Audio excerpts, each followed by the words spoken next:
El hombre de negocios. El método es el alma de los negocios. Dicho viejo. Soy un hombre de negocios. Soy un hombre metódico. El método es lo más importante, después de todo.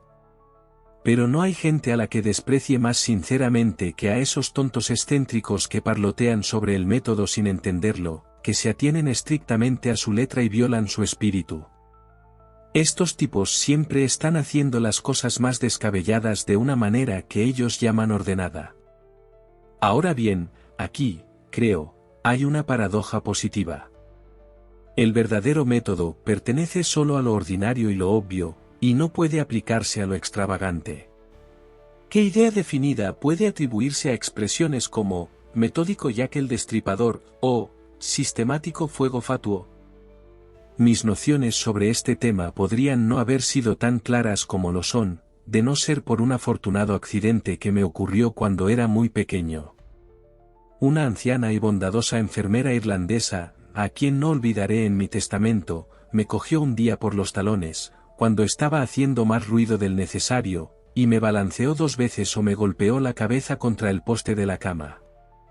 Esto, digo, decidió mi destino e hizo mi fortuna. De inmediato se formó un chichón en mi sien, y resultó ser un órgano de orden tan bonito como uno puede ver en un día de verano. De ahí ese apetito positivo por el sistema y la regularidad que me ha convertido en el distinguido hombre de negocios que soy. Si hay algo en la tierra que odio, es un genio. Tus genios son todos unos auténticos imbéciles, cuanto mayor es el genio, mayor es el imbécil, y esta regla no tiene excepción alguna. Sobre todo, no se puede hacer un hombre de negocios de un genio, como tampoco se puede hacer dinero de un judío o las mejores nueces moscadas de los nudos de los pinos. Las criaturas siempre se desvían hacia algún empleo fantástico o especulación ridícula, totalmente en desacuerdo con la idoneidad de las cosas, y que no tienen nada que ver para ser consideradas como un negocio en absoluto. Así, puedes distinguir a estos personajes inmediatamente por la naturaleza de sus ocupaciones. Si alguna vez percibes a un hombre que se establece como comerciante o fabricante, o que se dedica al comercio del algodón o el tabaco, o a cualquiera de esas actividades excéntricas, o que se convierte en comerciante de telas, o un fabricante de jabón, o algo por el estilo, o que pretenda ser abogado, herrero o médico, cualquier cosa fuera de lo común, puede considerarlo de inmediato un genio, según la regla de 3, es un imbécil. Ahora bien, yo no soy en absoluto un genio, sino un hombre de negocios normal. Mi agenda y mi libro de contabilidad lo demostrarán en un minuto. Están bien llevados, aunque lo diga yo mismo, y, en mis hábitos generales de precisión y puntualidad, no me gana un reloj. Además, mis ocupaciones siempre han estado en consonancia con los hábitos habituales de mis semejantes. No es que me sienta en deuda, en este sentido, con mis padres, que eran extremadamente débiles de mente y que, sin duda, habrían hecho de mí un genio consumado, si mi ángel de la guarda no hubiera acudido, a tiempo, al rescate. En la biografía, la verdad lo es todo, y en la autobiografía lo es especialmente, sin embargo, apenas espero que me crean cuando afirmo, por solemne que sea, que mi pobre padre me metió, cuando tenía unos 15 años, en la oficina de lo que él denominaba, un respetable comerciante de ferretería y comisión que hacía un negocio estupendo. Un gran embuste. Sin embargo, la consecuencia de esta locura fue que, en 2 o 3 días, tuve que ser enviado a casa con mi familia de cabeza de botón en un alto estado de fiebre, y con un dolor muy violento y peligroso en el sincipucio, alrededor de mi órgano de orden. En ese momento, mi caso estaba casi perdido, a punto de desaparecer durante 6 semanas, los médicos me daban por perdido y todo eso. Pero, aunque sufrí mucho, en general era un chico agradecido. Me salvé de ser un respetable comerciante de ferretería y de comisión, con un negocio capital, y me sentí agradecido a la protuberancia que había sido el medio de mi salvación, así como a la bondadosa mujer que originalmente puso estos medios a mi alcance. La mayoría de los chicos se escapan de casa a los 10 o 12 años, pero yo esperé hasta los 16. No sé si me habría ido incluso entonces, si no hubiera oído por casualidad a mi anciana madre hablar de dejarme por mi cuenta en el negocio de la alimentación. El negocio de la alimentación. Imagínate. Decidí irme inmediatamente e intentar establecerme en una ocupación decente, sin seguir bailando al son de los caprichos de estos excéntricos ancianos y correr el riesgo de que al final me hicieran un genio. En este proyecto tuve un éxito perfecto desde el primer momento. Cuando cumplí los 18, me encontré dirigiendo un negocio extenso y rentable en el sector de la publicidad ambulante de sastrería. Solo pude cumplir con las onerosas obligaciones de esta profesión gracias a esa rígida adhesión al sistema que constituía la principal característica de mi mente.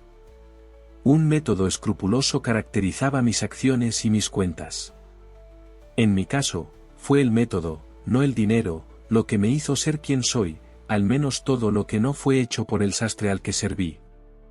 A las 9 de la mañana, todas las mañanas, acudía a ese individuo para la ropa del día. A las 10 de la mañana me encontraba en algún paseo de moda u otro lugar de diversión pública. La precisa regularidad con la que mostraba mi hermosa persona, para que se viera sucesivamente cada parte del traje que llevaba puesto, era la admiración de todos los hombres entendidos en el oficio. Nunca pasaba el mediodía sin que trajera un cliente a casa de mis jefes, los señores Cuticomeagain. Lo digo con orgullo, pero con lágrimas en los ojos, porque la empresa demostró ser la más ingrata. La pequeña cuenta, sobre la que discutimos y finalmente nos separamos, no puede, en ningún concepto, considerarse excesiva, por caballeros realmente versados en la naturaleza del negocio. Sin embargo, en este punto, siento un grado de orgullosa satisfacción al permitir que el lector juzgue por sí mismo. Mi factura decía así: Señores Cuticomeagain, sastres mercantes. A Peter Praffit, vendedor ambulante, doctores. 10 de julio, para pasear, como de costumbre, y cliente traído a casa. $00,25. 11 de julio, para hacer. 25. 12 de julio, para un traje, segunda clase, tela negra dañada vendida por verde invisible. 25. 13 de julio, para una mentira, primera clase, calidad y tamaño extra, recomendado satén molido como paño de lana. 15 de abril, para llevar vestido Babtal con doble acolchado, termómetro 106 a la sombra. 25. 16 de abril, estar de pie sobre una pierna 3 horas, para lucir pantalones de tirantes de nuevo estilo a 12,5 centavos por pierna por hora. 37,5. 17 de abril, para pasear, como de costumbre, y trajo un cliente grande, nombre gordo. 50. 18 de abril, para hacer tamaño mediano. 25. 19 de abril, para hacer nombre pequeño y mal pago. 06. Total, ASIC, 2,95,5. El artículo que más se discutió en esta factura fue el cargo muy moderado de 2 peniques por el peto. Palabra de honor, no era un precio irrazonable para ese peto. Era uno de los petos más limpios y bonitos que he visto, y tengo buenas razones para creer que con él se vendieron 3 Peterschems. Sin embargo, el socio mayoritario de la empresa solo me permitió cobrar un penique y se encargó de mostrarme cómo se podían obtener 4 artículos de aseo del mismo tamaño de una hoja de papel. Pero no hace falta decir que me mantuve firme en mis principios. Los negocios son los negocios y deben hacerse de manera profesional. No había ningún sistema para estafarme un penique, un claro fraude del 50%, ningún método en absoluto. Dejé inmediatamente el empleo de los señores Cuticomeagain, y me establecí por mi cuenta en el negocio de los ojos irritados, uno de los más lucrativos, respetables e independientes de las ocupaciones ordinarias. Mi estricta integridad, economía y rigurosos hábitos comerciales volvieron a entrar en juego. Me encontré dirigiendo un negocio floreciente y pronto me convertí en un hombre marcado en la bolsa. La verdad es que nunca me metí en asuntos llamativos, sino que seguí con la buena y sobria rutina del oficio, un oficio en el que, sin duda, habría permanecido hasta el día de hoy, de no ser por un pequeño accidente que me ocurrió en el transcurso de una de las operaciones comerciales habituales de la profesión. Siempre que un viejo ricachón o un heredero pródigo o una empresa en quiebra se le mete en la cabeza la idea de construir un palacio, no hay nada en el mundo que pueda detenerlos, y eso lo sabe cualquier persona inteligente. El hecho en cuestión es, de hecho, la base del negocio de los ojos. Por lo tanto, tan pronto como una de estas partes pone en marcha un proyecto de construcción, nosotros, los comerciantes, nos aseguramos un buen rincón del solar en consideración, o una pequeña ubicación privilegiada justo al lado, o justo enfrente. Hecho esto, esperamos hasta que el palacio esté a medio construir, y entonces pagamos a algún arquitecto apetitoso para que nos construya una choza de adobe ornamental, justo enfrente, o una pagoda del este o holandesa, o una pocilga, o una ingeniosa y pequeña obra de fantasía, ya sea esquimal, Kickapoo o tentote. Por supuesto, no podemos permitirnos derribar estas estructuras con una bonificación del 500% sobre el coste principal de nuestro lote y yeso. ¿Podemos? Hago la pregunta. Se la hago a los hombres de negocios. Sería irracional suponer que podemos. Y, sin embargo, hubo una empresa sinvergüenza que me pidió que hiciera precisamente eso. Por supuesto, no respondí a su absurda propuesta, pero sentí que era mi deber ir esa misma noche y pintar de negro todo su palacio. Por esto, los villanos irrazonables me metieron en la cárcel y los caballeros del negocio de los ojos irritados no pudieron evitar cortar mi conexión cuando salí. El negocio de asalto y agresión, en el que ahora me veía obligado a aventurarme para ganarme la vida, no se adaptaba bien a la delicada naturaleza de mi constitución, pero me puse a trabajar en él con buen ánimo, y encontré mi cuenta aquí, como antes, en esos hábitos severos de metódica precisión que me había inculcado aquella encantadora anciana enfermera. Sería, en efecto, el más vil de los hombres si no la recordara bien en mi testamento. Al observar, como digo, el sistema más estricto en todos mis tratos, y llevar una serie de libros bien regulados, pude superar muchas dificultades serias, al final, establecerme muy decentemente en la profesión. La verdad es que pocas personas, en cualquier línea, hicieron un negocio más pequeño que yo. Solo copiaré una página más o menos de mi libro diario, y esto me ahorrará la necesidad de tocar mi propia trompeta, una práctica despreciable de la que ningún hombre de principios será culpable. Ahora, el libro diario es algo que no miente. 1 de enero. Año nuevo. Me encontré a Snap en la calle, aturdido. Nota mental, él servirá. Me encontré a Graf poco después, borracho como una cuba. Nota mental, él también responderá. Ingresé a ambos caballeros en mi libro mayor y abrí una cuenta corriente con cada uno. 2 de enero. Vi a Snap en la bolsa y me acerqué a él y le pisé el pie. Él levantó el puño y me tiró al suelo. Bien. Me levanté de nuevo. Algún problema insignificante con Bud, mi abogado. Quiero una indemnización de 1000, pero él dice que por un simple derribo no podemos pedir más de 500. Hay que deshacerse de Bud, no tiene ningún sistema. 3 de enero. Fui al teatro a buscar a Graf. Lo vi sentado en un palco lateral, en el segundo piso, entre una señora gorda y otra delgada. Interrogué a todo el grupo con unos gemelos, hasta que vi a la señora gorda sonrojarse y susurrarle a G. Me acerqué al palco y puse mi nariz al alcance de su mano. No la acercó, no hubo manera. Sopló y lo intentó de nuevo, pero no funcionó. Entonces me senté y le guiñé un ojo a la dama delgada, cuando tuve la gran satisfacción de encontrarlo levantándome por la nuca y arrojándome al foso. Me dislocó el cuello y me astilló la pierna derecha. Me fui a casa muy contento, me bebí una botella de champán y le cobré al joven 5.000. El bolso dice que servirá. 15 de febrero, comprometido el caso del señor Snap. Cantidad ingresada en el diario, 50 centavos, que se ve. 16 de febrero, enviado por ese rufián, Graf, que me hizo un regalo de $5. Costes de la demanda, $4.25. Beneficio neto, véase el diario, 75 centavos. Ahora bien, aquí hay una ganancia clara, en un periodo muy breve, de no menos de $1.25, esto es solo en los casos de Snap y Graf, y le aseguro solemnemente al lector que estos extractos están tomados al azar de mi libro de registro. Sin embargo, es un viejo dicho, y cierto, que el dinero no es nada en comparación con la salud.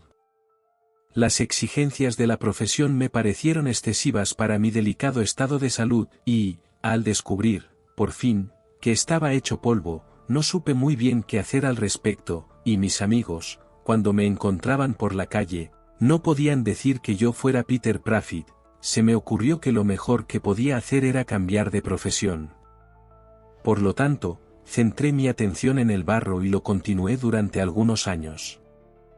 Lo peor de esta ocupación es que a mucha gente le gusta, y en consecuencia, la competencia es excesiva. Todo tipo de ignorante que descubre que no tiene suficiente cerebro para abrirse camino como publicista ambulante, o como un engreído que da asco, o como un hombre de sal y masa, piensa, por supuesto, que le irá muy bien como chapucero del barro. Pero nunca se ha tenido una idea más errónea que la de que no se necesita cerebro para chapucear con el barro. Sobre todo, no se puede hacer nada de esta manera sin método. Yo solo tenía un negocio minorista, pero mis viejos hábitos de sistema me llevaron a nadar a lo largo. En primer lugar, elegí mi cruce de calles con gran deliberación, y nunca dejé una escoba en ninguna parte de la ciudad que no fuera esa. También me aseguré de tener un bonito charco a mano, al que pudiera llegar en un minuto. De esta manera me hice conocido como un hombre de confianza, y esto es la mitad de la batalla, déjenme decirles, en el comercio. Nadie dejó de prestarme un cobre, y nadie cruzó mi cruce con un par de pantalones limpios. Y, como mis hábitos comerciales, a este respecto, eran suficientemente conocidos, nunca me topé con ningún intento de estafa. No lo habría tolerado, si lo hubiera hecho.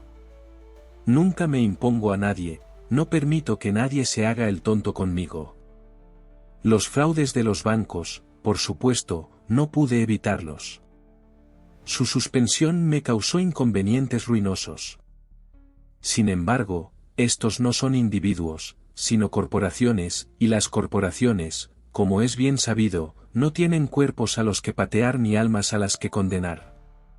Estaba ganando dinero con este negocio cuando, en un mal momento, me indujeron a fusionarlo con el de salpicar a los perros, una profesión algo análoga, pero en absoluto tan respetable. Mi ubicación, sin duda, era excelente, ya que estaba en el centro, y tenía un capital de betún y cepillos.